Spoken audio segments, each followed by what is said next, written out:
I've enjoyed hand sewing since I was a teenager. My mum introduced me to patchwork and it's always fascinated me. We have an old family piece from the 19th century and it's still got the scraps of newspaper tacked inside the fabric that keep the shape of the patches.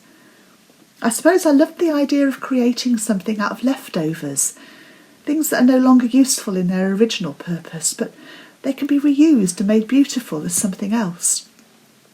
It's not a pastime that I've done consistently throughout my life, but it tends to resurface when I have times of enforced inactivity. I remember making a pram quilt when I was heavily pregnant.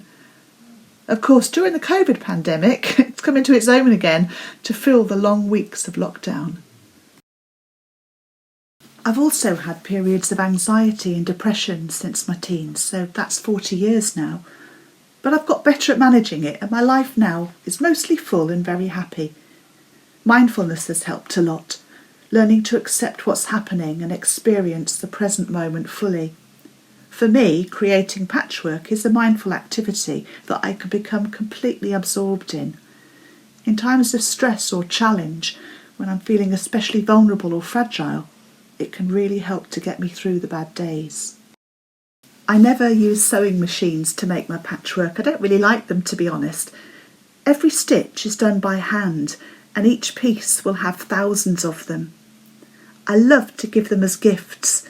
I think about the person I'm gifting them to as I sew and like to imagine that some of that feeling gets stitched into it. I think that patchwork is a bit of a metaphor for my life. It's made up of lots of fragments, scraps and rags that have been rescued in various ways. Putting them together makes something stronger and each one adds to the colour and design. It's good to be reminded of that if I ever feel bad about my mental health. It's a part of me, but it's not the whole, and the other bits help hold it together while I get through.